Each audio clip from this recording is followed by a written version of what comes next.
Selamat datang lagi di Deep Dive kita. Nah, Anda pernah kepikiran nggak sih seberapa besar ya pengaruh, katakanlah pasar uang, investasi gitu, ke arah peralihan kita ke listrik yang lebih bersih? Hari ini nih, kita mau coba bedah satu studi empiris, ini dari Journal of Cleaner Production, yang mencoba jawab pertanyaan itu. Jadi, misi kita kali ini, kita mau sajikan temuan-temuan kuncinya aja. Biar Anda dapat gambaran lah soal hubungan antara ya uang dan energi hijau ini. Betul sekali ya. Studi ini menarik karena dia nggak cuman berteori gitu ya, tapi benar-benar pakai data nyata buat lihat korelasinya. Data ya? Iya, mereka analisis, misalnya nih, ada nggak sih hubungan antara katakanlah pasar green bonds atau obligasi hijau itu sama peningkatan kapasitas energi terbarukan di suatu negara. Gitu. Dan temuan awalnya, wow, cukup menarik loh. Oh ya, gimana tuh contohnya? Apa instrumen kayak green bonds itu beneran ngaruh gitu? Signifikan? Nah, menurut studi ini sih korelasinya positif dan lumayan kuat. Jadi negara-negara atau mungkin wilayah gitu ya, yang pasar green bonds-nya lebih aktif, itu cenderung nunjukin pertumbuhan kapasitas misalnya energi surya sama angin, yang lebih cepat juga.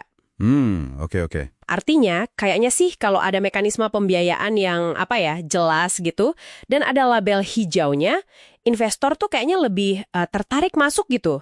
Dan ini ya kelihatan dampaknya langsung ke proyek energi bersih di lapangan. Wah, menarik ya. Jadi ada semacam jalur pembiayaan khusus gitu, yang ya bisa dibilang terbukti efektif lah ya. Itu aja atau ada faktor pasar lain lagi yang menurut data mereka juga berpengaruh? Ada lagi, mereka juga ngelihat volatilitas pasar saham, khususnya di sektor energi fosil. Oh, yang konvensional ya? Di mana ada ketidakstabilan atau mungkin nilai saham perusahaan batu bara atau minyak lagi turun, itu bisa jadi semacam mendorong gitu. Mendorong sebagian investor buat cari alternatif lain yang mungkin dianggap lebih aman, lebih berkelanjutan. Ya, termasuk ke sektor listrik rendah karbon ini. Jadi bukan cuma tarikan dari instrumen hijaunya aja, tapi ada juga dorongan dari resiko di sektor yang lama. Wah, itu perspektif menarik sih. Jadi ada faktor tarik dari yang hijau sama dorong dari yang konvensional ya. Oke, nah tadi kan Anda sempat sebut ini studi empiris, basisnya data. Seberapa yakin sih kita bisa sama temuan kayak gini? Kan kadang korelasi belum tentu sebab akibat kan? Nah, itu pertanyaan bagus banget. Justru makanya para peneliti ini melakukan berbagai uji statistik tambahan. Sering disebutnya robustness checks gitu. Robustness checks, oke. Iya, jadi mereka coba lihat hubungan yang tadi ditemuin itu masih muncul nggak sih kalau model analisisnya diubah dikit, atau mungkin periode waktu datanya digeser-geser gitu. Oke, buat mastiin aja ya. Betul.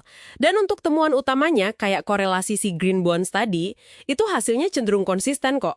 Nah, ini yang memperkuat keyakinan kita kalau hubungan yang ditemukan itu kayaknya bukan sekedar kebetulan statistik aja. Oke.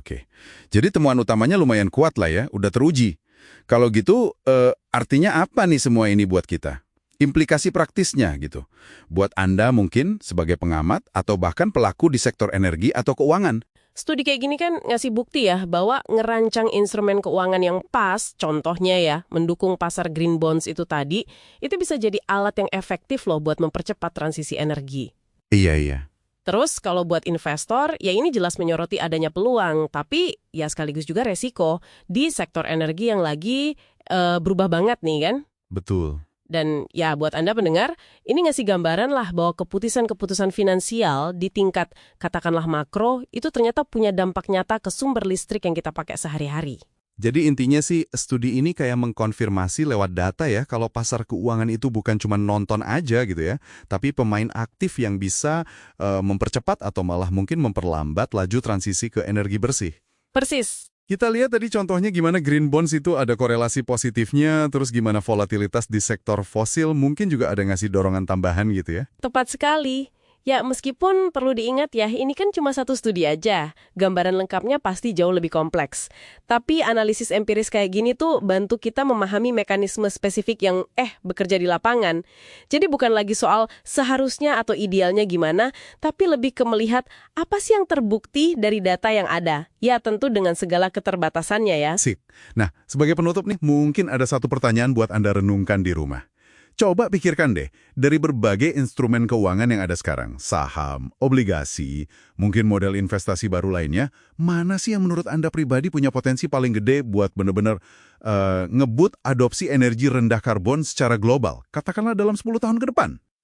Menarik tuh. Ya, sesuatu buat direnungkan lebih lanjut.